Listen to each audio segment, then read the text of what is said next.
우리의 인생은 혼자 사는 것이 아닙니다. 그래서 어쩔 수 없이 사람들을 만나면서 상처를 주고 받습니다. 어떤 분이 저에게 이런 말씀하셨습니다. 목사님, 교회에 나오기 전에는 성도들이 천사인 줄 알았는데 막상 나오고 나니까 천사가 아닙니다, 이러시더라고요. 여러분, 하나님의 자녀가 된 후에도 우리는 성장합니다. 죄가 전혀 없는 상태는 우리가 죽든지 주님이 오실 때만 가능하죠. 그래서 성화라고 하죠. 예수님을 닮아가는, 약하고 부족함이 많지만 그러나 참 신자의 모습으로 바뀌는 과정에 있습니다. 영적인 성장 중에서 우리가 반드시 해결하고 또 실천해야 되는 것, 가장 어려운 것 중에 하나가 바로 용서입니다. 용서를 하는 것, 용서를 받는 것, 이것은 반드시 우리의 삶 속에 있는 것이고, 어떻게 용서할 것인가, 얼마나 용서할 것인가, 이런 주제를 오늘 우리는 말씀을 통해 볼 수가 있는 것입니다.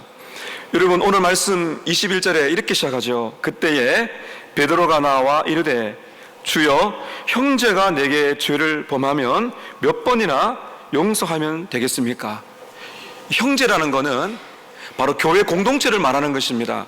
교회 안에서 더불어 신앙생활하는 우리 서로, 형제라는 것은 이 성경에는 이제 형제 했을 때는 형제 자매가 다 들어간다는 말씀을 드렸습니다. 교회 안에서 신앙생활하는 성도들 안에서 상처를 주고받는 일이 있습니다. 베드로의 질문이 이것입니다. 예수님, 저는 예수님을 따라다니면서 예수님의 모습을 보면서 용서가 진짜 복음인 줄 압니다. 용서하고 싶습니다. 그런데 몇 번이나 용서하면 될까요? 이렇게 말을 합니다. 오늘 이 본문을 이해하기 위해서는 여러분 15절 한번 보실까요? 15절에 보면 똑같은 표현이 있습니다. 내 형제가 내게 죄를 범하거든, 이렇게 나오죠. 오늘 말씀과 앞 문맥을 보게 되면 우리 서로 간에 신앙생활을 하다가 서로에게 죄를 지을 수 있습니다. 상처를 줄 수 있습니다. 그럴 때 어떻게 해야 될까? 여러분 15절 보십시오. 가서 너와 그 사람과만 상대하라. 1대1로 만나서 권고하라.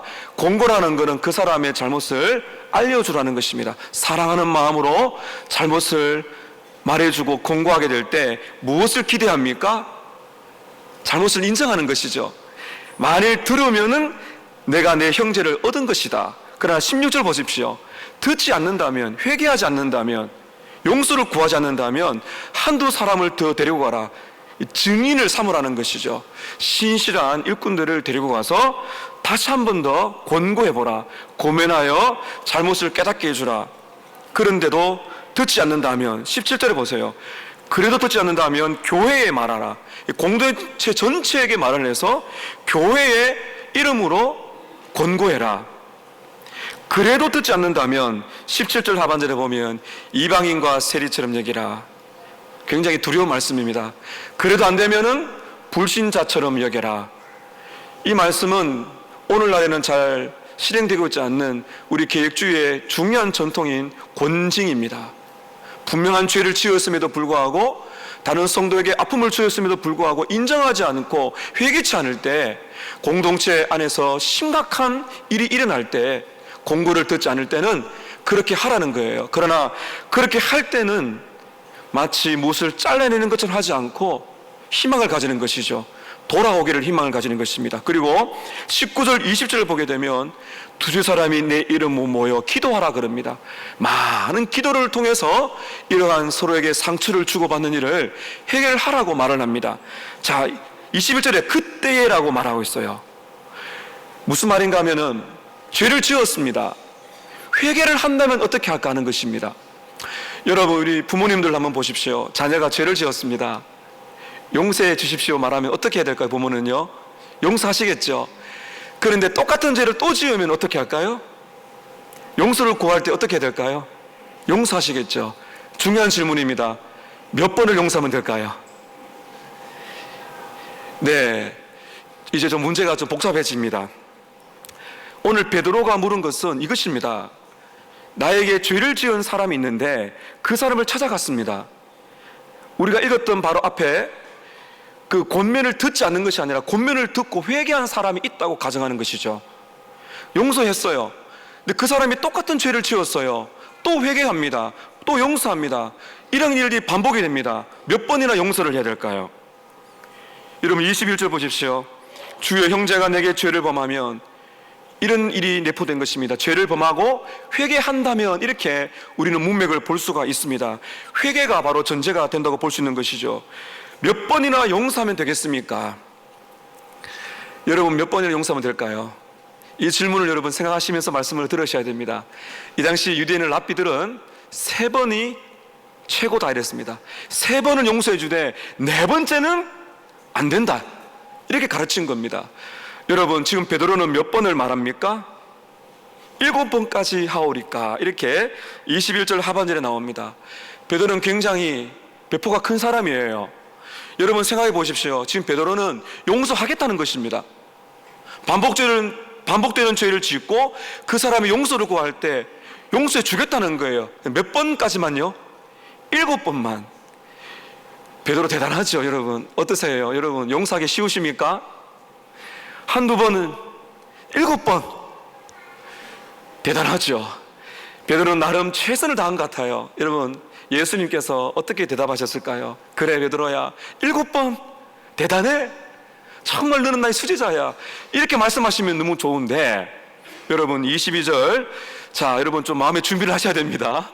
숨이 좀 턱 막히실 거예요. 자 22절을 함께 읽습니다. 시작.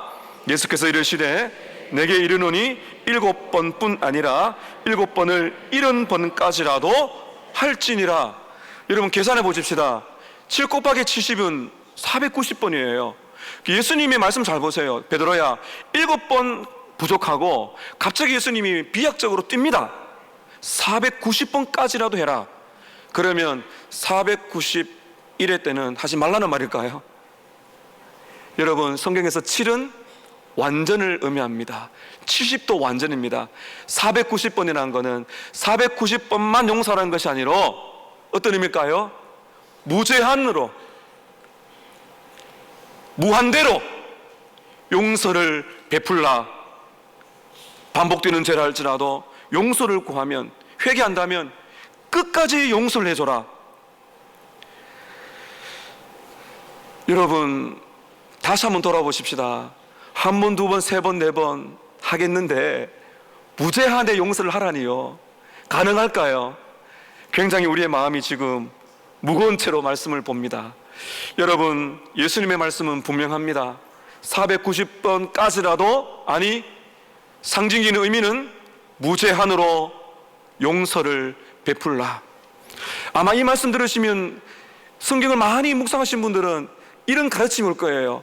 예수님이 말씀하신 490번 무제한은 곧 누구의 사랑을 의미할까? 네 여러분, 그것이 핵심입니다. 예수님의 의도는 바로 예수님이 베푸시는 용서의 한계를 미리 지금 말씀해 주면서 우리에게 도전을 주시는 것입니다. 자 여러분 첫 번째 보십시다. 용서에 대한 비유의 내용을 봅니다. 예수님께서는 베드로에게, 제자들에게 무제한의 용서를 베풀라는 이 무거운 말씀이지만 반드시 하나님의 자녀들은 실천해야 되는 이 말씀으로 받아들이기 위해서, 우리에게 격려하시기 위해서, 도전을 주시기 위해서 예수님은 비유를 설명해 주십니다.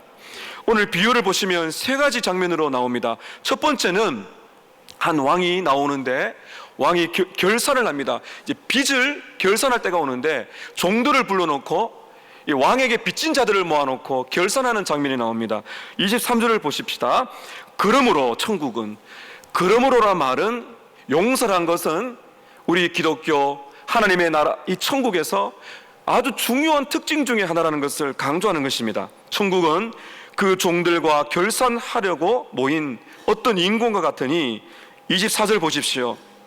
종들이 왕에게 많은 빚을 졌는데 좀 의외의 사람이 등장합니다. 여러분 24절 보시면 결산할 때에 10,000달란트 빚진 자 하나를 데려왔습니다. 우리는 10,000달란트 하면은 감이 잘 안 오는데요, 제가 여러분을 돕기 위해서 계산을 미리 해보았습니다. 결산을 하는데 10,000달란트를 빚진 사람 한 사람이 나왔어요. 여러분, 한 달란트는 그 당시 노동자가 쓰지 않고 꼬박 20년을 일해야 모을 수 있는 돈이 여러분 한 달란트입니다. 일당을 10만 원으로 계산했을 때 약 6억 정도가 될 수 있습니다. 그렇다면 여러분, 만 달란트는요 몇 년을 일해야 될까요? 20만 년입니다. 그러면 만 달란트는 얼마나 될까요? 예, 뭐 이런 단위는 우리가 뭐 계산해 보지 않아서 감에 잘 안 올 줄은 몰라요. 6조나 됩니다. 예수님께서 왜 이렇게 과장하실까? 여러분, 비유입니다. 예수님 지금 무엇인가 강조를 하려고 하시는 거예요. 20만 년을 일해야 되는 그런 돈을 빚졌어요. 6조 빚졌습니다. 무엇을 지금 주님이 말씀하시는 것입니까? 갚을 수가 있나요, 없나요? 갚을 수가 없다는 것이죠. 어떤 일을 해도 아무리 오래 살아도 절대로 갚을 수 없는 빚을 졌다는 것을 지금 강조하시는 겁니다. 왕은 이 사람이 갚을 수가 없다는 것을 알고는 어떻게 합니까? 25절을 보십시오. 갚을 것이 없는지라 주인이 명하여 그 몸과 아내와 자식들과 모든 소유를 다 팔아 갚게 하라. 엄청난 대가를 지금 지불해야 됩니다. 재산을 다 처분하고 자신의 가족들을 노예로 팔아야 됩니다. 그래도 그 돈은 갚을 수가 없어요. 다른 방법이 없기 때문입니다. 이런 청천벽력 같은 말을 들은 이 종은 어떻게 합니까? 여러분, 26절 보십시오. 그 종이 엎드려 절하며 이르되, 엎드릴 수밖에 없죠. 다급합니다. 근데 어떤 말을 합니까? 내게 어떻게 하라 그래요? 참으소서. 시간을 좀 달라고 말합니다. 자, 여러분, 아무리 많은 시간을 준다 한들 만 달란트 빚을 갚을 수가 있을까요? 없습니다. 여러분, 그러나 25절 끝을 보세요. 26절 끝을 보세요. 뭐라 그럽니까? 다 갚겠습니다. 제가 볼 때는 아직도 정신을 못 차렸어요. 갚을 수가 없죠. 다 갚겠다고 말합니다. 시간을 좀 더 주시면, 말미를 주시면 제가 어떤 수를 써서라도 갚겠습니다. 이어지는 장면은 오늘 본문에서 가장 놀라운 반전 중에 하나입니다. 여러분, 27절을 보십시오. 그 종의 주인이 어떻게 했다고요? 불쌍히 여깁니다. 가슴이 아픕니다. 안타깝습니다. 그리고는 어떻게 합니까? 보내버립니다. 여러분, 27절 끝을 보세요. 불쌍히 여겨 놓아 보내며, 그 다음 잘 보세요. 그 빚을 탕감하여 주었다. 와, 이런 주인 만나면 정말 좋을 것 같아요. 이런 주인이 있을까 모르겠습니다. 한 푼도 남김없이, 제가 지금 강조하는 것입니다. 한 푼도 남김없이 다 탕감해 주었습니다. 그 정선을 찢어버리고 불에 태워버렸습니다. 없습니다. 여러분이 만일 이 종이라면 어떻게 표현이 되겠어요? 얼마나 기쁠까요? 얼마나 감사가 될까요? 그런데 여러분, 오늘 말씀을 보세요. 27절을 아무리 봐도 이 종이 주인에게 감사하더라, 기뻐하더라, 자유함을 얻었더라는 말이 없습니다. 아무런 반응이 없어요. 중요한 질문입니다. 정말 이 종이 6조 원이나 되는 이 빚을 탕감받은 용서를 제대로 이해했을까요? 용서를 받을 자격이 없는, 정말 빚을 엄청 지고 있는 이런 은혜를 받을 자격이 없는 사람인 것을 알고 있었을까요? 제가 볼 때는 없습니다. 그 다음의 장면을 보면 확실하게 알 수 있습니다. 주인이 베풀어 준 이 은혜의 깊이, 불쌍히 여겨주시는 용서의 참 의미를 모릅니다. 감사의 기쁨이 없어요. 자, 이제 비유는 두 번째 장면으로 이어집니다. 어떻게 되나 보십시다. 여러분, 28절을 보십시오. 이런 일이 벌어집니다. 그 종이 나가서 자기에게 100데나리온 빚진 동료 한 사람을 만납니다. 예수님이 이렇게 설정을 하신 겁니다. 6조 원이나 되는 빚을 탕감받았을 때 얼마나 흥분되고 좋았을까요? 얼마나 큰 자유함을 느꼈을까요? 길을 지나가는데 친구 한 사람을 만납니다. 얼마나 빚졌다고 말합니까? 100데나리온입니다. 여러분, 100데나리온은요 100일 정도 일하면 되는 돈이에요. 1000만 원 정도 됩니다. 여러분, 1000만 원은 또 많죠?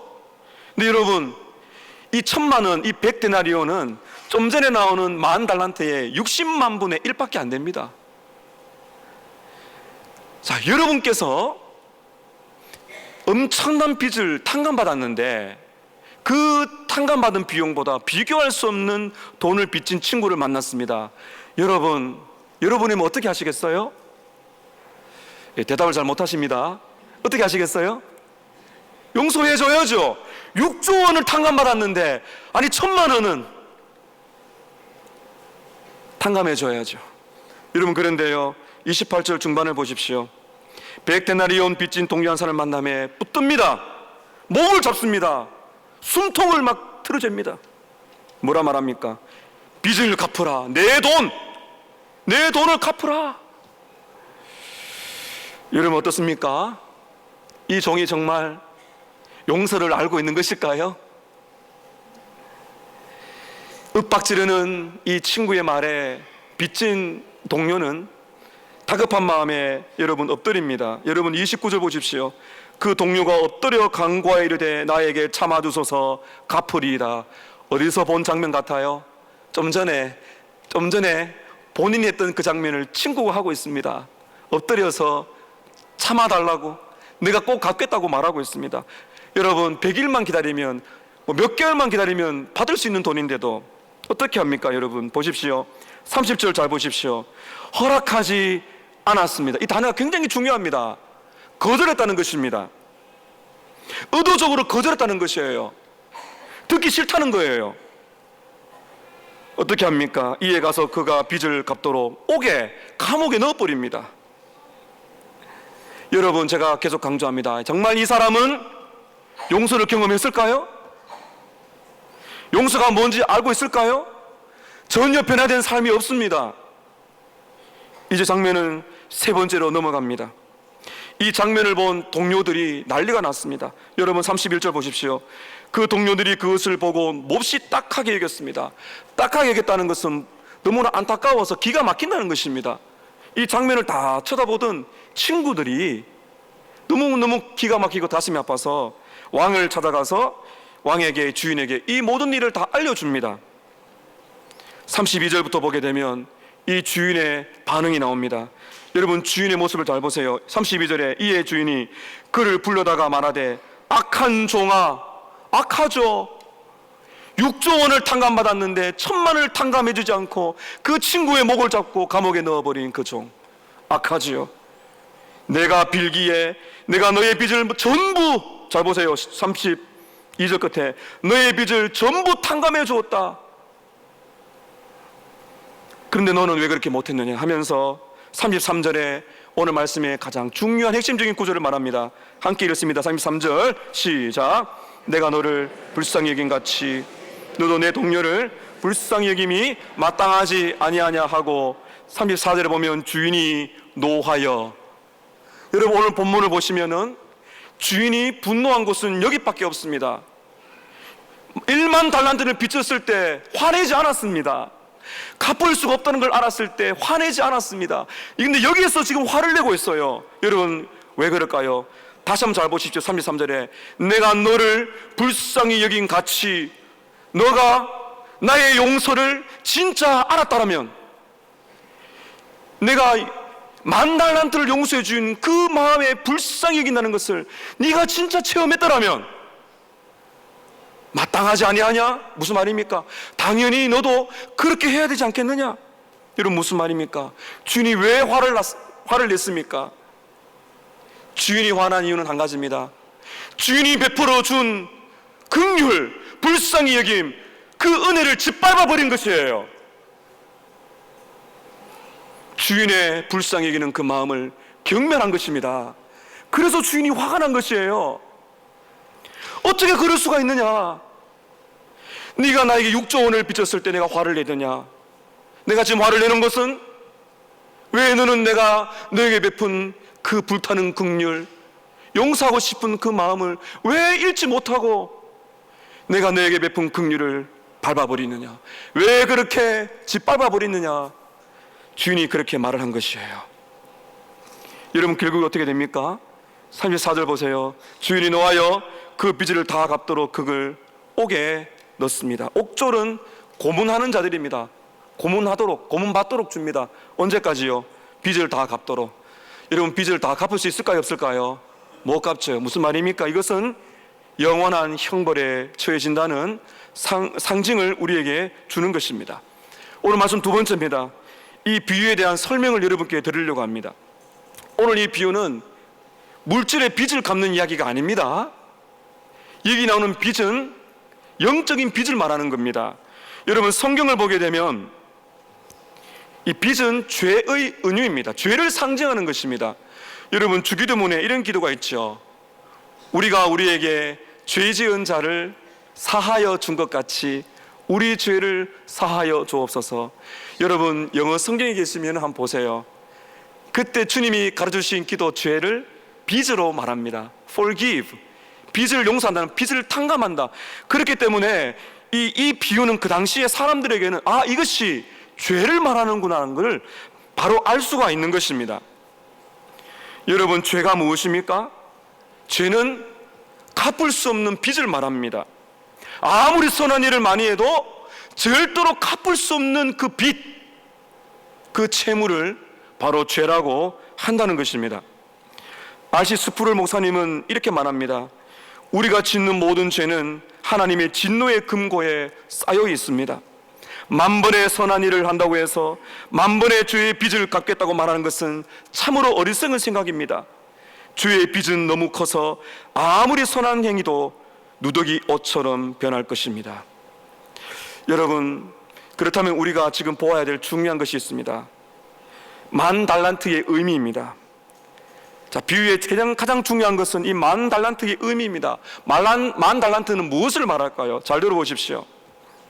하나님 앞에 범죄한 우리의 죄의 크기를 말합니다. 저와 여러분이 하나님 앞에서 지은 죄가 얼마나 심각한가, 얼마나 큰가를 강조하기 위해서 예수님은 만 달란트를 비유로 가져오신 것입니다. 여러분, 만 달란트는 갚을 수가 없다고 앞에 비유에서 보았습니다. 여러분, 창조주 하나님께 범죄한 것은 가장 극악무도한 죄입니다. 아무리 선한 일을 많이 하고 아무리 노력을 해도 하나님께 범죄한 죄의 빚은 갚을 길이 없어요. 얼마나 많은 죄를 지었는가, 우리의 죄가 얼마나 큰가, 여러분 한번 생각해 보시기를 바랍니다.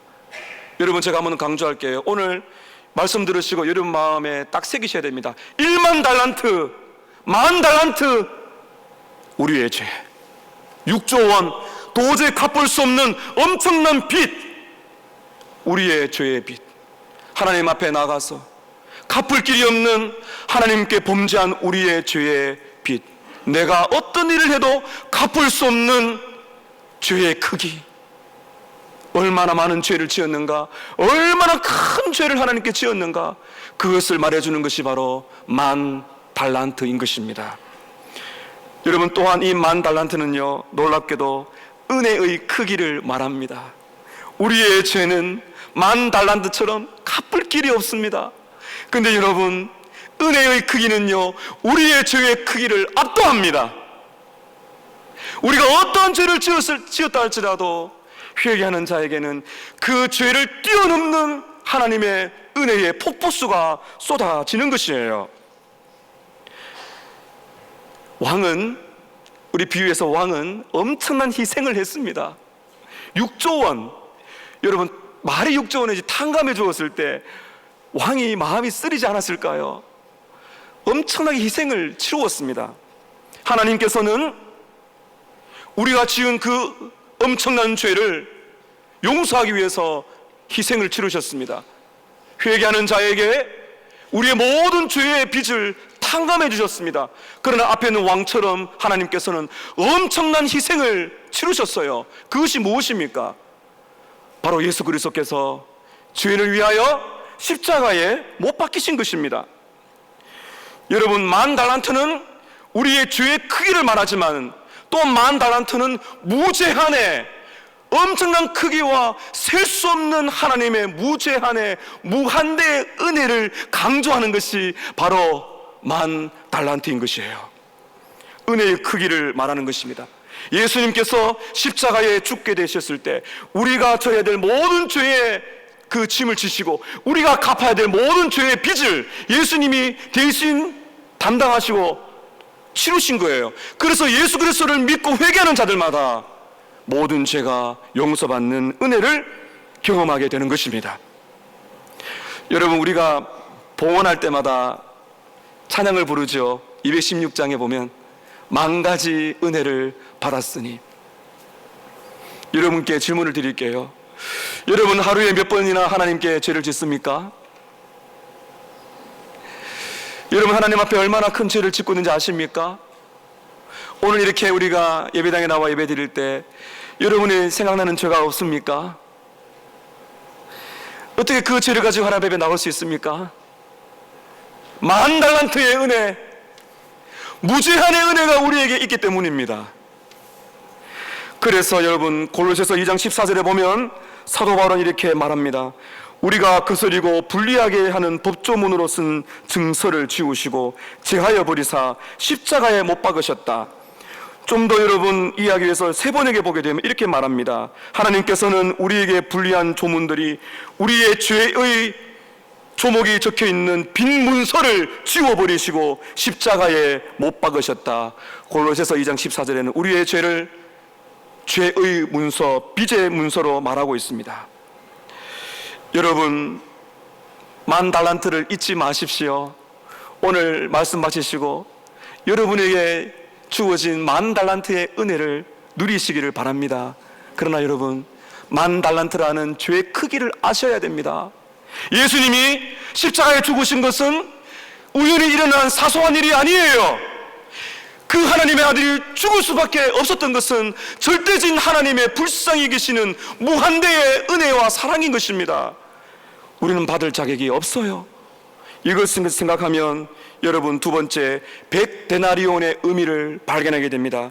여러분, 100데나리온은 어떤 의미입니까?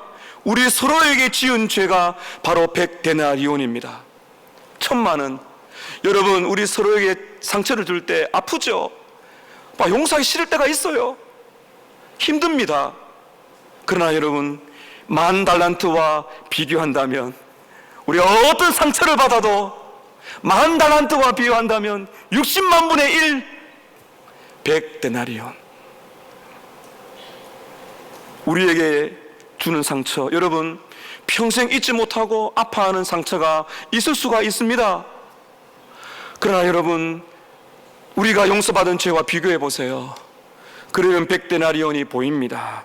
세 번째, 여러분, 오늘 말씀에 용서하지 않은 종은 누굴까요?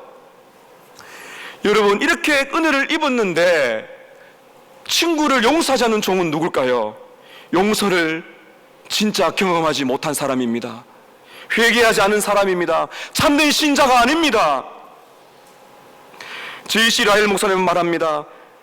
용서의 복음을 경험한 사람은 용서합니다. 왜냐하면 구원받은 결과가 용서라는 열매를 맺기 때문입니다. 용서하기 힘들어도 용서해야 됩니다라는 것을 아는 것과 용서하지 않는 것은 용서하지 않겠다고 마음을 닫아버리는 것은 여러분 다릅니다. 용서하지 않는 종은 은혜를 업신여겼습니다. 십자가를 짓밟았습니다. 용서하지 않습니다. 결국에는 영원한 심판에 떨어지는 것입니다. 오늘 말씀 세 번째, 마지막입니다. 용서의 삶을 사는 비결을 보십시다. 어떻게 우리는 용서할 수 있을까요? 오늘 비유를 우리에게 한번 적용시켜 보겠습니다. 여러분, 다시 한번 우리 솔직히 한번 돌아보실까요? 용서하기 쉽습니까? 어렵습니까? 얼마나 용서하실 수가 있으시겠어요? 용서해야 되는 건 알지만은 용서할 수 없을 때가 있습니다. 마음에 아픔이 있습니다. 때로는 여러분, 용서하고 싶지 않을 때가 있습니다. 이럴 때 어떻게 예수님의 말씀을 받을 수가 있나요?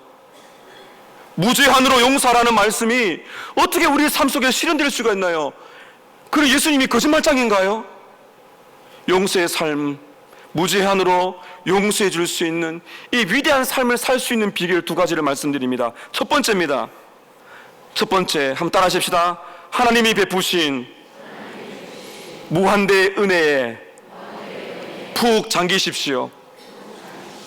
하나님이 여러분에게 베풀어 주신 무한대의 은혜, 충만한 용서를 많이 묵상하시고 은혜 속에 푹 잠기는 삶을 사셔야 됩니다. 여러분 부탁합니다. 날마다 여러분 자신에게 복음을 전하셔야 됩니다. 여러분 제가 강단에서 자주 강조하잖아요. 예수님의 십자가는 어제 일처럼 루터처럼 생생하게 다가올 정도로 나에게 복음을 전해야 된다. 여러분 날마다 1만 달란트, 1만 달란트를 잊지 마십시오. 내가 얼마나 큰 죄인이었는지, 그 죄를 뛰어넘는, 그 죄의 크기를 뛰어넘는 무한대의 은혜가 십자가의 은혜라는 사실이에요. 내가 죄를 짓는 속도보다도 하나님의 은혜가 임하는 속도가 빨라서 나를 이렇게 받아주시는, 설명할 수 없는, 이렇게 많은 죄를 짓고 또 주님 앞에 나와 회개할 때도 여전히 용서해 주시는 무한대의 은혜를 여러분 묵상하셔서 여러분의 영혼의 저수지에 무한대의 은혜라는 물로 생수로 가득 채우셔야 됩니다. 그래도 여러분 말씀 들으시면서 그래도 목사님 어려워요 하시는 분들이 계세요. 여러분의 영혼의 저수지에 은혜가 마르지 않도록 1만 달란트, 나 같은 죄인 살리신 주 은혜의 놀라와 1만 달란트, 죄의 크기, 은혜의 크기, 죄의 속도, 은혜의 속도, 하나님의 말할 수 없는 은혜의 분량이 상상할 수 없는 크기로 그 십자가의 능력이 우리를 덮고 있다는 것이에요. 그걸 여러분 알고 있습니까? 그것을 매 순간 묵상하고 계십니까? 그럴 때 여러분 우리는 놀라운 사실을 발견하게 됩니다. 어떤 일입니까? 나에게 아무리 큰 아픔을 주었다 할지라도 100데나리온에 불과하구나 하는 것을 알게 됩니다. 용서할 힘이 생기는 것입니다. 여러분 잘 들으십시오. 여러분의 능력으로는 용서 못합니다. 작심삼일로 끝납니다. 분노가 그치지 않습니다. 용서 못합니다. 그러나 여러분 예수 믿는 사람은 어떻습니까? 십자가의 은혜를 깊게 묵상하면 1만 달란트 가슴을 두드립니다. 그때 나에게 상처를 주는 사람 힘들어요. 용납하기 힘듭니다. 그때 100데나리온과 1만 달란트는 60만 배가 뛰어넘는 하나님의 용서와 60만 배가 크는 하나님의 은혜를 경험하고 나면 100데나리온을 용서할 수 있는 힘, 용서할 수 있는 불쌍히 여기는 마음이 생기게 되는 것입니다. 하나님 앞에서 내가 누구인지를 아십시오. 하나님 앞에서 내가 어떤 존재인지를, 하나님의 은혜를 받을 자격이 없는, 영원한 형벌에 떨어질 수밖에 없는 죄인임을 우리는 알아야 합니다. 하나님께서 얼마나 큰 용서를 베푸셨는가, 그 용서를 주시기 위하여서 얼마나 큰 희생을 치르셨는가. 아들 예수께서 오셔서 십자가에 죽기까지 나의 죄를 대신하여 죽으셨다. 여러분 그 사랑을 제대로 안다면 우리는요 날마다 찬양해도 모자란 삶을 살 수밖에 없을 거예요. 용서할 힘이 생기게 됩니다. 그때서야 비로소 우리는 하나님 아버지의 성품을 닮아가기 시작합니다. 여러분 33절 한번 더 보십시다. 33절에 함께 읽습니다. 시작. 내가 너를 불쌍히 여긴 같이 너도 내 동료를 불쌍히 여김이 마땅하지 아니하냐. 여러분 하나님 아버지의 마음이 여러분 느껴지십니까? 아들아 딸아, 내가 너를 불쌍히 여김같이, 내가 너를 불쌍히 여김같이, 긍휼히 여김같이 무한대의 은혜를 베푼 것처럼 네가 그 은혜를 진짜 경험했다면, 정말 십자가의 은혜를 아는 성도라면 너도 너의 동료를 불쌍히 여김이 마땅하지 아니하냐? 무슨 말입니까 여러분? 하나님의 은혜는 열매를 맺습니다. 불쌍히 여기는 마음과 용서하는 실천의 열매를 맺습니다.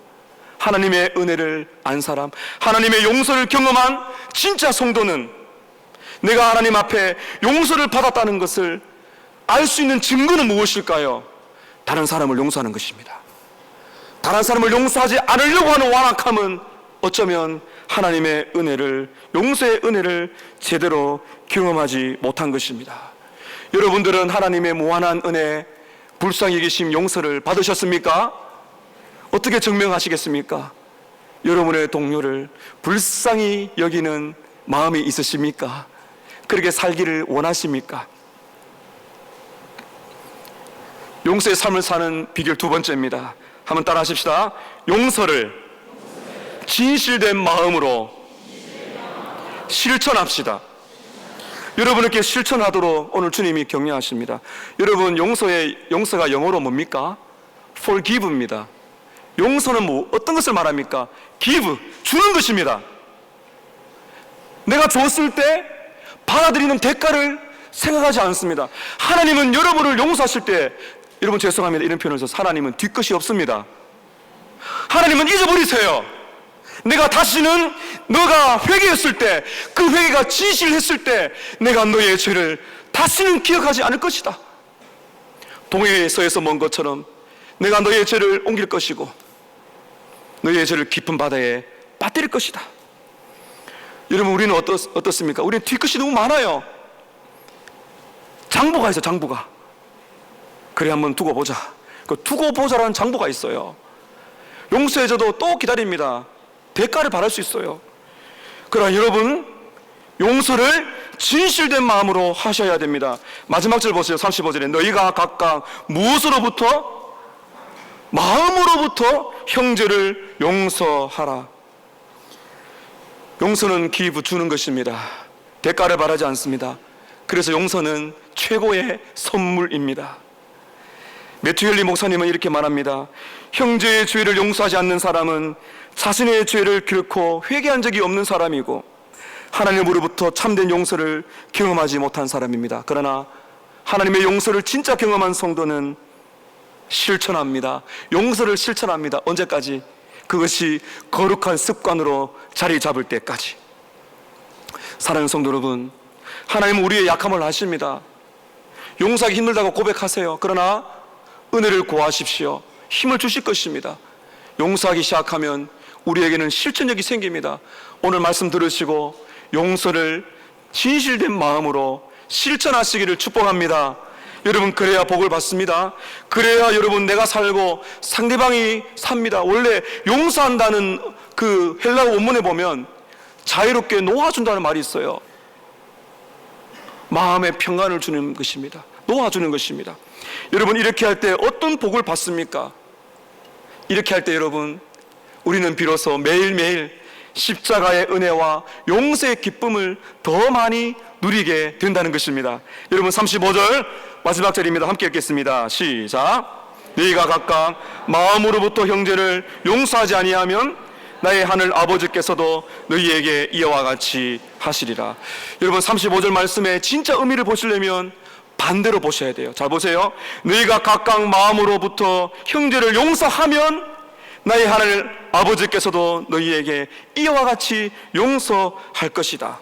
여러분, 이것은 첫 번째 경고의 말씀입니다. 나는 용서할 수 없어요. 그렇게 말하는 성도가 있다면 깨어나라는 것입니다.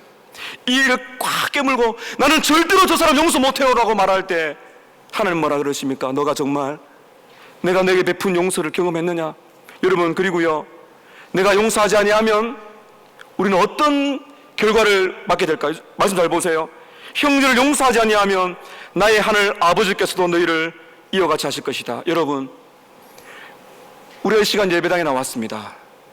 죄를 회개해야 은혜를 받습니다. 근데 죄를 회개할 때 하나님 물으십니다. 너는 너에게 죄를 지은 사람을 용서했느냐? 우리가 만일 나에게 상처를 준 사람을 용서하지 않는다면 우리는 주님 앞에 나와서 회개할 자격이 없다는 것입니다. 참된 용서를 누릴 수가 없다는 것이에요. 반대로 보세요. 사랑하는 성도 여러분, 저를 잘 보십시오. 하나님으로부터 엄청난 용서를 받았습니다. 이 용서의 힘을 가지고 우리는 나에게 상처를 준 사람을 용서합니다. 그리고는 우리는 주님 앞에 나옵니다. 주님, 제가 받은 용서로 형제에게 용서를 베푼 것처럼 이와 같이 오늘도 제가 회개하오니 저의 죄를 용서하여 주시옵소서. 그럴 때 여러분, 우리는 더 깊은 십자가의 은혜, 용서의 은혜를 더 깊이 체험해 나가는 것입니다. 1만 달란트 100데나리온, 우리의 죄의 크기, 하나님의 은혜의 무한대, 그것을 비로소 깨닫게 될 때 우리의 상처를 준 100데나리온도 무한대로 용서할 수 있는 힘이 생기는 것입니다. 그것이 바로 십자가의 능력인 것이에요. 용서하기 힘들다 할지라도 멈추지 마시고 오늘 하나님의 무한대 은혜 속에 풍성히 잠기셔서 은혜, 용서의 힘을 발휘하시고 실천하시는 여러분 되시기를 축복합니다.